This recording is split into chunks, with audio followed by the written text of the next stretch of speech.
Bueno, ¿cómo les va? Buenas noches, buenas tardes, depende de cuando vean el video.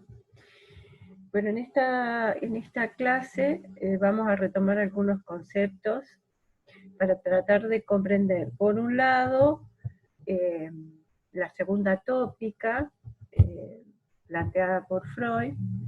Si recuerdan, hablábamos del ello, el yo y el superyo. Habíamos dicho, entre otras cosas, que ahora estaba pensado ese aparato psíquico y el sujeto como un ello, y que de ese ello, donde estaba toda esa energía de las pulsiones, se iba a ir paulatinamente diferenciando las otras instancias, tanto el yo como el super yo. Bueno, ahora vamos a tratar de compartir pantalla para volver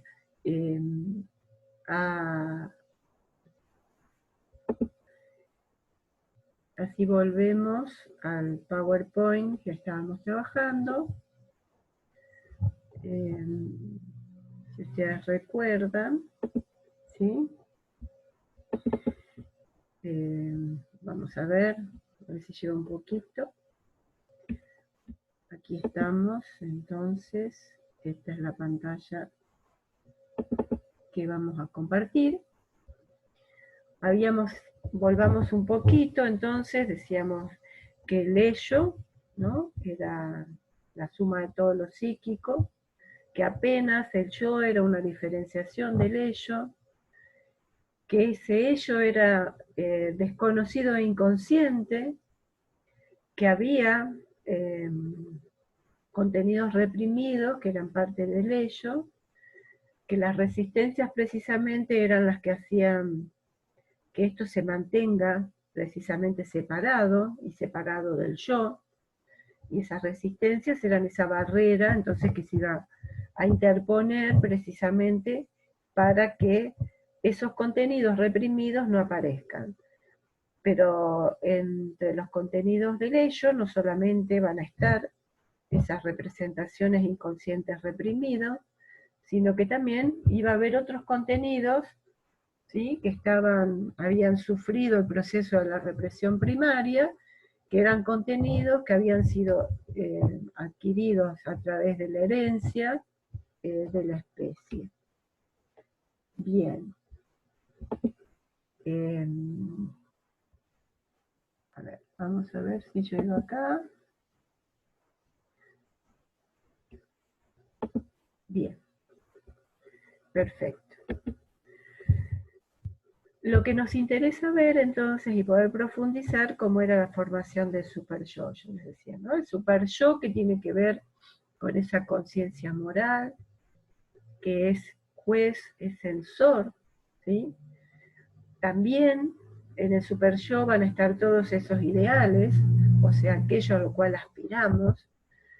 Estos contenidos también son inconscientes, ¿no? O sea, no tienen fácil acceso a la conciencia. Que también decíamos que todo lo que tiene que ver con la autoconservación también dependía del super yo. Y Freud lo menciona como el heredero del complejo de Edipo. Esto quiere decir que ese super yo se va a ir formando precisamente por la internalización de exigencias y prohibiciones parentales, ¿sí? De ahí su carácter de conciencia moral, de juez, de censor. Para el psicoanálisis, entonces, todo lo que tiene que ver con los sentimientos de culpa, que también hacen al super yo, van a estar relacionados con esto de sentirse también responsable de algo repudiable, ¿no? O de algo indigno. Aparece el remordimiento y esto de sentirse como no digno, como indigno. Perfecto. Bien. Entonces estos sentimientos que aparecen como hasta por momentos absurdos, ¿no? De sentir remordimiento o de sentirse responsables de un acto deleznable y demás, tendrían que ver con una de las funciones del super yo y con cómo va a estar trabajando ese super yo. Los motivos de ese sentimiento de culpabilidad son inconscientes, o sea, no son accesibles para el yo, los desconoce el yo. Freud también va a relacionar otras conductas con el super yo, ¿no? Estos sentimientos que van a hacer que las personas hagamos o dejemos de hacer determinadas cosas. Por ejemplo, también dice, van a tener que ver con alguna de las cosas que hacen algún tipo de neurosis, ¿no? Estarían relacionadas precisamente al super yo. Bien, entonces, el super yo, ¿sí?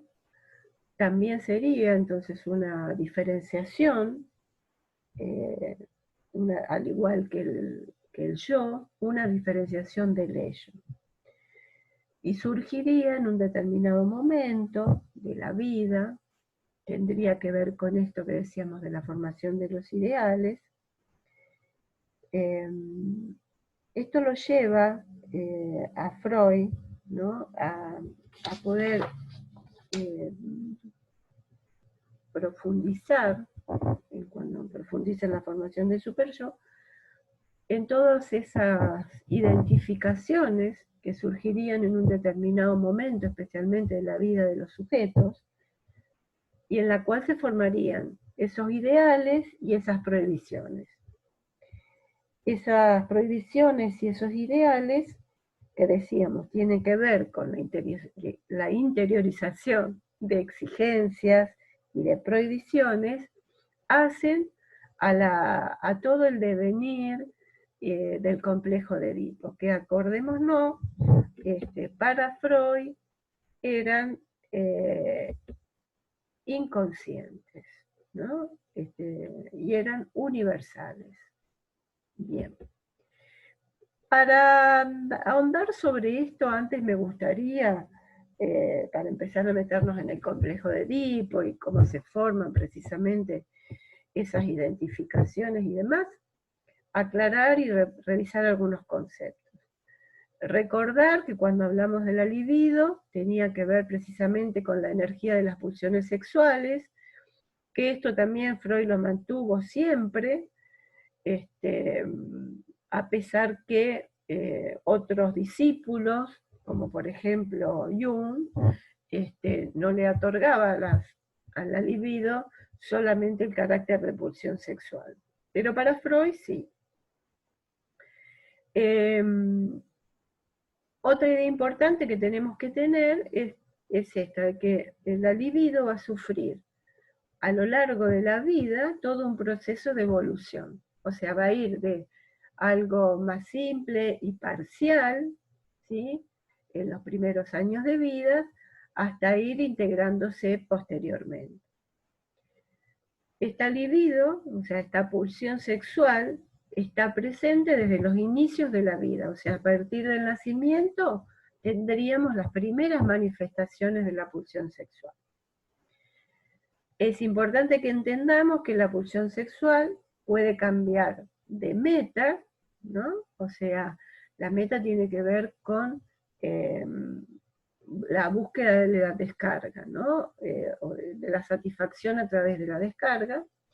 También puede cambiar de objeto, ya vamos a ver de qué se trata esto.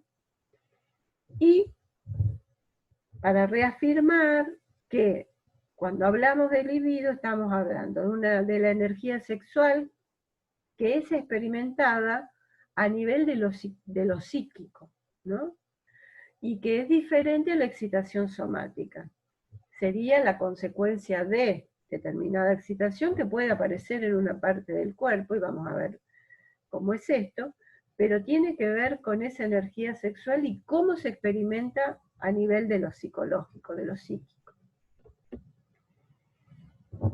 Entonces decíamos, esta libido va a sufrir todo un proceso, ¿sí?, un proceso de transformación, un proceso de inicio, que se daría a partir del nacimiento,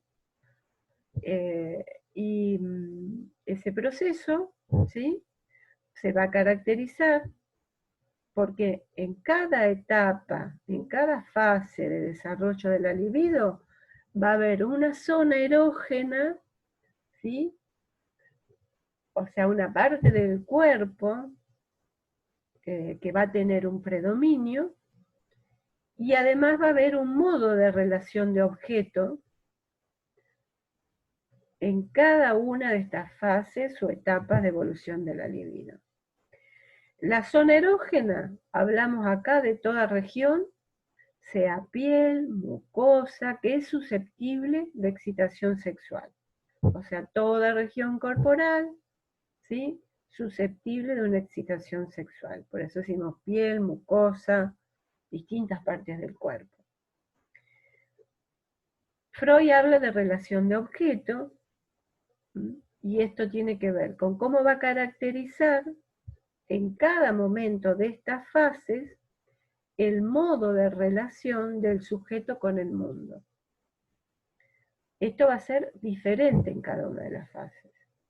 Y también la importancia de tener en cuenta cómo esta evolución que va a sufrir la libido va a ir marcando una determinada manera de relación de objeto que va a tener este sujeto en su vida, ya después en su vida adulta. Freud, cuando habla de objeto, ¿sí?, se refiere a aquello, ¿sí?, que, por lo cual la pulsión se va a satisfacer, ¿no? Puede ser una persona, puede ser un objeto imaginario, puede ser parcial o puede ser total, ¿no? Entonces, ¿el objeto qué hace? El objeto ejerce una atracción sexual, ¿sí?, por medio de la que la pulsión va a alcanzar su fin, que yo les decía, el fin tiene que ver, o la meta, con poder descargarse. La historia personal, entonces, de cada individuo va a determinar cómo va a ser la relación de objeto. Esto es lo importante que señala Freud, por lo cual se detiene a poder analizar cuál es o cómo es ese recorrido en las fases de evolución de la libido. Básicamente, las fases de evolución de la libido, las que nombra Freud, serían la fase oral, primera, la fase anal, la segunda, y la fase fálica, que es la tercera. En la fase oral, la zona erógena, o sea, esa parte del cuerpo, ¿sí?, de la piel, mucosa o lo que fuera, que se destaca o que tiene primacía, es la cavidad bucal y la mucosa de los labios, ¿sí? Acá lo que dice que la libido, digamos, sexual, y todo lo que hace al acto de satisfacerla, va a estar acompañada también por el hecho de la alimentación, ¿sí?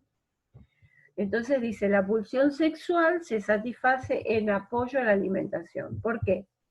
Porque la zona erógena, boca, labios, mucosa, entra en contacto con el pecho, por eso parcial, porque en ese momento tampoco hay un objeto total, y de esa manera se va a satisfacer no solo el hambre, dice Freud, sino también se va a satisfacer esa pulsión sexual a través de ese acto que es el acto de la succión, en principio. Ahora, ¿qué pasa con esto? Así como en un momento está ligada al proceso de la alimentación, en otros momentos, y si observamos a un bebé, esto también lo vamos a poder ver, esta pulsión, digamos, se hace autoerótica. ¿Qué quiere decir esto? Que ya no necesita el objeto exterior diferente a él para poder satisfacerse. Y es la succión del pulgar, de la mano, el chupeteo de sus propios labios, ¿sí? Entonces ese es el autoerotismo, ya se separa de lo que es la alimentación, ¿no?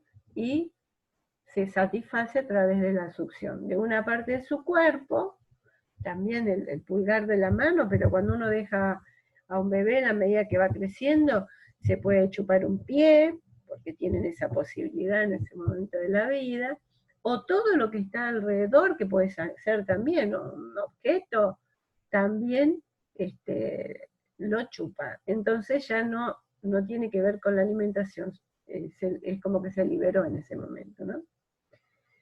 Se reconocen por eso en la fase oral, también se la llama fase oral o canibalística, precisamente porque hace esto de incorporar el objeto, ¿sí?, a través de la boca, de la succión, y después también cuando salen los dientes a través del poder morder, ¿sí?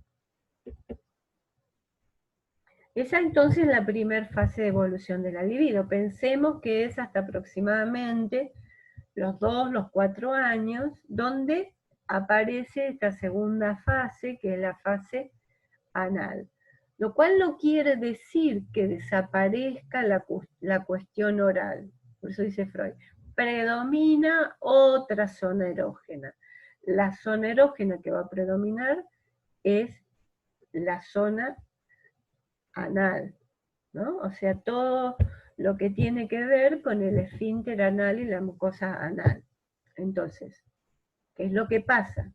En ese momento de la evolución libidinal, entre los 2 y los 4 años, sabemos que es el momento donde los chicos, por su maduración también, comienzan a hacer el aprendizaje del control de esfínteres, ¿sí? De los 2 y los 4 años. Entonces, ¿qué aparece? Lo retentivo por un lado, o sea que la pulsión se satisface en ese momento a través de retener las heces o de expulsarlas, ¿no?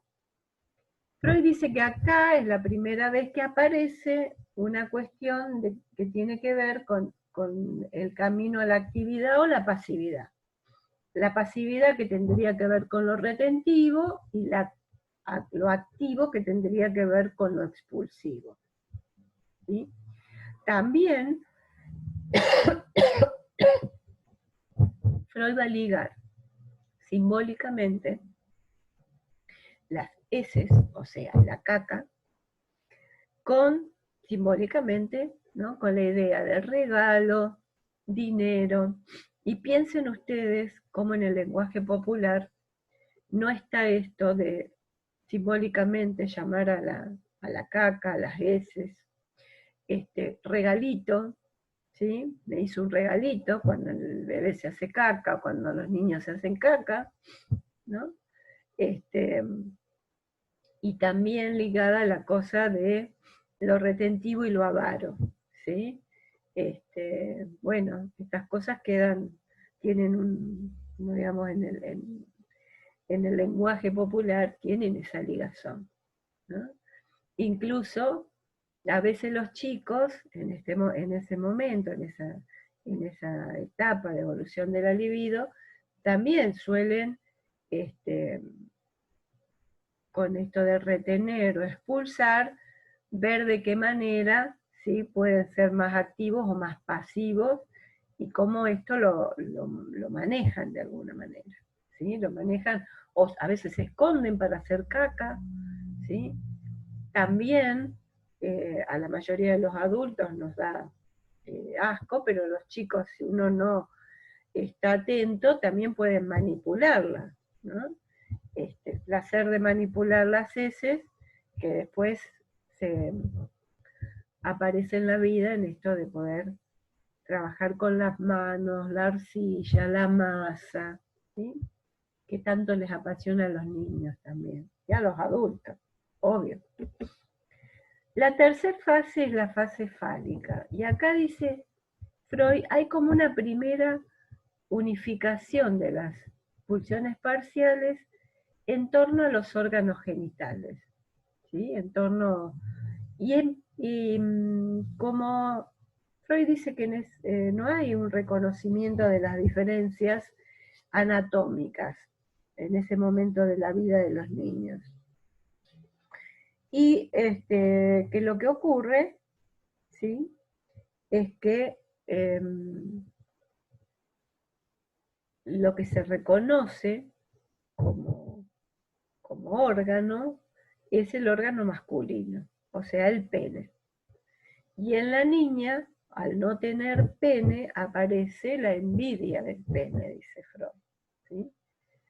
Porque no tiene pene. Esta es la manera en que Freud lo entiende. Veremos después, en esto hay muchas discusiones y ya en el grupo lo verán. Este momento de la vida, entonces, que está alrededor de los 4 años, 5 años, corresponde al momento, dice Freud, del complejo de Edipo. ¿Sí? Y aquí aparecen dos cosas. Por un lado, en la niña, la envidia del pene, la angustia de castración, y en el varón, el temor a la castración, ¿sí?, el complejo de castración, que tiene que ver con algo que va a precipitar en el varón la declinación del complejo de Edipo. Entonces, ¿por qué decimos que el superyo es el heredero del complejo de Edipo? Este complejo de Edipo, que para Freud es un universal, que va a estar en todas las culturas, que va a estar independientemente del tiempo, espacio, momentos históricos, para Freud es un universal, dice, porque trasciende precisamente lo vivido individualmente. Y hay esquemas, dice, que son inconscientes y que son heredados de la especie, o sea, heredados filogenéticamente, que quiere decir por la historia de la especie, y que van a hacer que este complejo de Edipo se manifieste y sea por lo tanto un universal. En el varón, el amor a la madre, ¿sí?, el querer tenerla en exclusividad, la competencia hacia el padre, los sentimientos hostiles hacia el padre, precisamente por ser el que está al lado de la madre, ¿sí?, que para Freud, recordemos, tiene que ver con un deseo sexual, ¿no? ¿Y qué ocurre en el varón? En el varón, el temor a la castración, o sea, al castigo y al perder su pene, digamos, hace que abandone a la madre como objeto de amor y se identifique con el padre. O sea, toma las características del padre. Estos son procesos inconscientes, ¿sí? Y ahí es donde se empezarían a formar precisamente los ideales y demás. Freud decía, así como el padre deberás ser, pero así como el padre no podrás tener. En esto de también todo lo que está prohibido. En la niña, la cuestión sería distinta, dice Freud, porque la niña también, su primer objeto de amor es la madre, ¿sí? Y ella, ¿esto cómo se resolvería? Dice, el amor hacia el padre tiene que ver con esto, con el deseo, ¿sí?, de tener un pene, por esa envidia del pene. Entonces eso se va a sustituir, ¿sí?, por tener un hijo con el padre. O sea, renuncia a tener un pene por tener un hijo con el padre. ¿Sí? Bien. La identificación para Freud y demás es un proceso a través del cual se van a asimilar aspectos, atributos o propiedades de otro. Esto va a transformar la personalidad, va a ir formando la personalidad de una manera total o parcial. personalidad se constituiría precisamente a través de una serie de identificaciones. De ahí la importancia para Freud precisamente de transitar por el complejo de Edipo. ¿Sí? De esta manera se van a formar los ideales y se van a internalizar las normas. Esos ideales que también hacen que elijamos determinadas cosas de manera inconsciente. Y también las normas que van a funcionar de manera inconsciente. Entonces estas etapas de evolución de la libido son la etapa oral, la etapa anal, la etapa fálica y finalmente la etapa genital, que aparecería en la adolescencia. Ahora, entre la etapa genital y la etapa fálica, la resolución del complejo de Edipo y demás, hay un periodo, ¿sí?, que Freud llama periodo de latencia, donde todas estas fuerzas libidinales, él dice, estarían como en un reposo, ¿no?, una latencia, y ahí aparecen también los fenómenos represivos, la censura y todo lo demás. Esto, al llegar, digamos, a la pubertad, con el advenimiento de la pubertad, sería lo que vuelve a aparecer, pero ya donde todas estas pulsiones, digamos, parciales, quedarían integradas en esta etapa que es la etapa genital, adulta ya, digamos, ¿no? La organización genital propiamente dicha, instaurada a partir de la pubertad. Freud dice, hay una primera organización genital, que sería ahí en la fase fálica, donde todas esas pulsiones parciales se integrarían ahí, periodo de latencia, y después del periodo de latencia aparecería la etapa genital propiamente dicha. Entonces, lo referido al placer inherente a las zonas erógenas, ya sería placer preliminar, todo lo que tiene que ver con lo anterior al coito y al orgasmo, ¿no? O sea, lo que hace a lo oral, lo que hace también a lo anal, esto que tiene que ver con la caricia, con los besos, bueno. Entonces dice Freud, todo eso que es sería lo previo al orgasmo, se integraría en esta etapa que es la etapa genital. Hoy vamos a dejar hasta aquí porque me interesa que esto lo puedan ustedes trabajar en el grupo para poder después, si surgen preguntas, que seguramente van a surgir preguntas, poder trabajarlo en la siguiente clase donde yo ya voy a estar presente. Bueno, es raro no tener preguntas ahora, pero quería llegar precisamente hasta aquí como para afirmar estos conceptos que hemos estado viendo hasta ahora. Quedan algunos por ver, vamos a seguir trabajando en esto, vamos a tener después una docente ya próximamente que se llama Laura Di Rienzo, que va a trabajar con ustedes Melanie Klein. Melanie Klein es una psicoanalista que trabaja con niños, trabajó con niños y que hizo desarrollos y avances acerca del psicoanálisis infantil.